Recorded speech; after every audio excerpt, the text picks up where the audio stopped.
Unlock your full potential by subscribing to our motivational podcast today. What do you think is the biggest stumbling block that most people face with this kind of journey? Honestly, is they have the woe is me mentality. It's too hard.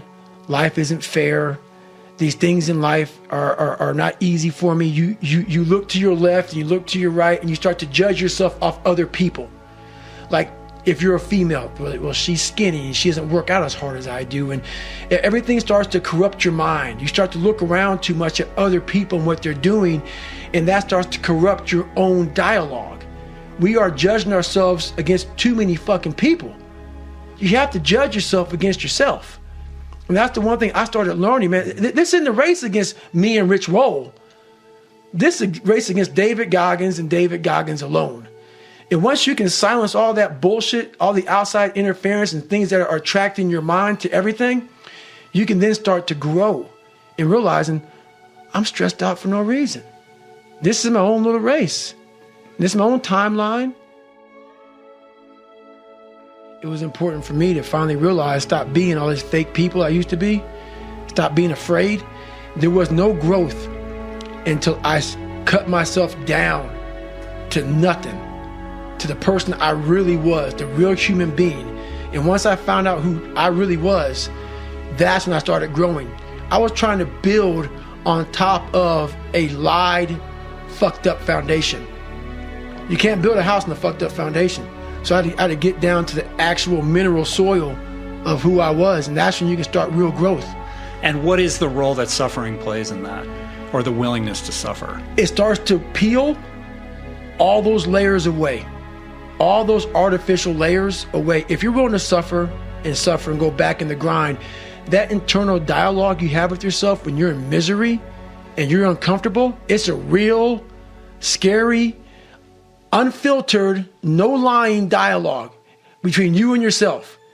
And people know exactly what the fuck I'm talking about when you're in a bad spot in life and your mind is saying all kind of shit. That's who you really are. That's the real you. No Rocky Balboa moments going on up there. You're like, hey, it's round 14. Let's come on. We got this. No, it's like, fuck this. I'm out of here, man. This is crazy. That's where the growth happens. When you're able to stay in that moment and talk yourself back into the suck of wherever you're going through, and you start stripping those layers away. But as you're stripping those layers away, you're building calluses over top of shit in your mind.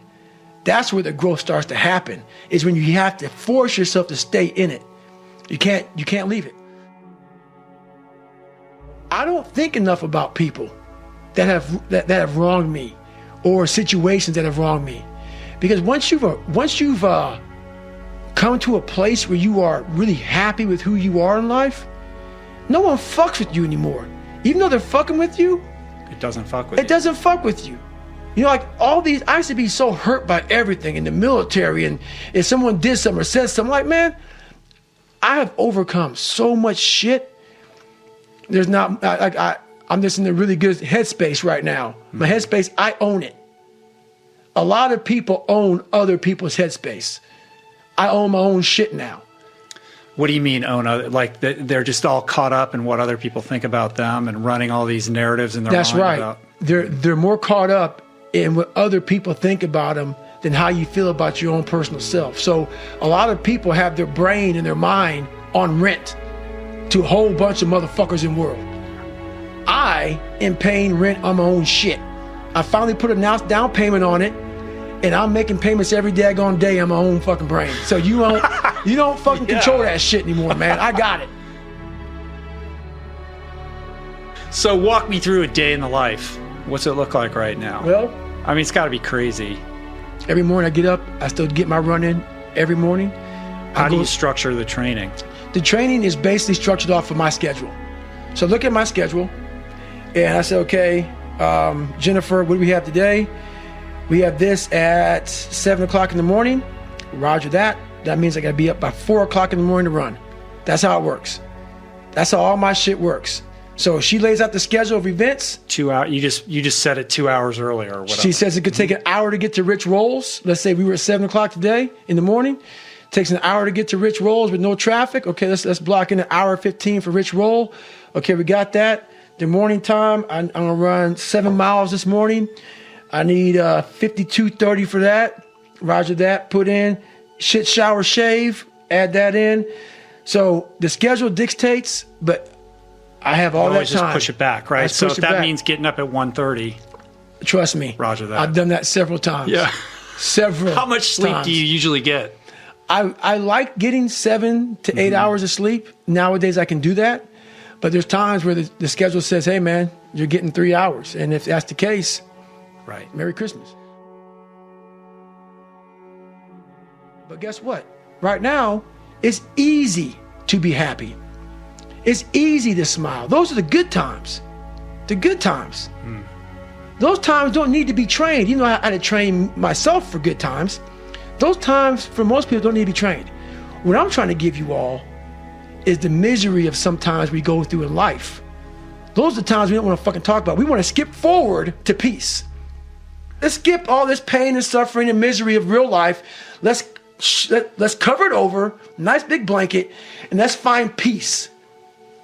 No. Sorry. It's not possible. Gotta go into that fucking hellhole of life that you have that fucked you up and fix it.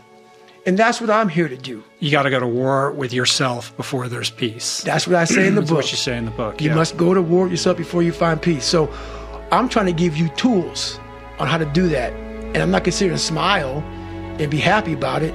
It's a hard journey. It's a real journey. It was so crazy. That's why I look at motivation.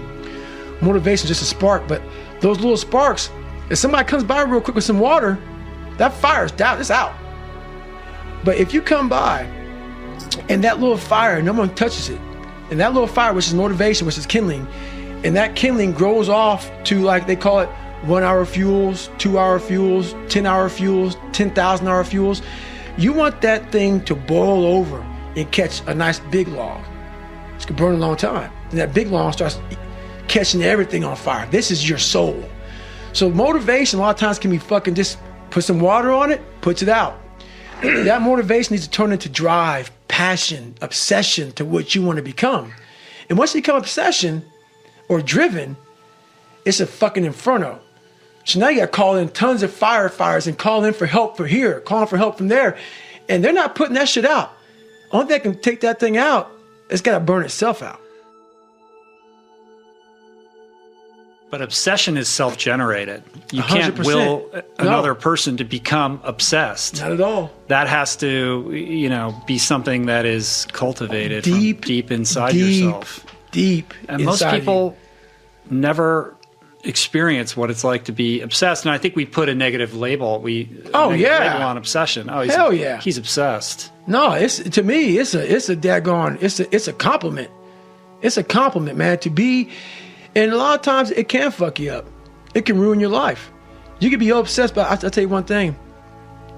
If you want to be great, you want to be the baddest motherfucker ever at what you do, you could be misunderstood by everybody because you're going to be so fucking obsessed and so driven to get there. That's what it takes. That's the truth. It takes every second of your fucking life. Anybody says balance? Yeah, balance is important for a lot of fucking people. It is. But if you want to fucking go to that edge where people do not like you, don't understand you, question everything you fucking do, you've arrived. When you are misunderstood to the point where fucking people think you're psycho and you're nuts and you're this and that, why are you in the fucking gym at 1 o'clock in the fucking morning? You just got through doing an op for fucking 13, 14 hours at the Ranger School, man, at the gym. What is wrong? You will never understand what is wrong with me. And that's why I'm so fucking glad you don't, because I'm in the right fucking spot. When people don't understand you anymore, you're in that spot of obsession and drive where people are like, what the fuck is wrong with this guy? I don't want to talk to you, man, because you're not going to get it. It's all about mindset. Yeah. That's it, man. You have to change the dialogue within your head. And one thing I guarantee you, there's some stat out there about January 1. All that kindling that you started, all that motivation usually burn out by about 10 to 12 days later. So let's see how far you can take that shit. Let's see if you can get a fucking That is a inferno challenge going. from Goggins to you. Usually it's 10 to 12 days, man. People always come to me, man, hey, I want a workout program. I no longer give them anymore because you can waste my fucking time. Because I know most people out there, once that fucking one alarm clock goes off, the wrong time of the day, I'm not going to the gym. Right. Or they get the workout program, but then they're like, hey, they hit you up again. What kind of watch do I need to get? That's right. What kind of shoes? That's the questions right. just keep coming. Keep coming, Every man. day goes by without anything going on. Keep coming. Go to the store, buy a pair of shoes, and Merry Christmas. Have fun with that shit. Call me after you lose some fucking weight running your ass in the dirt, and then we'll work on some other shit. Right on. Get your base on.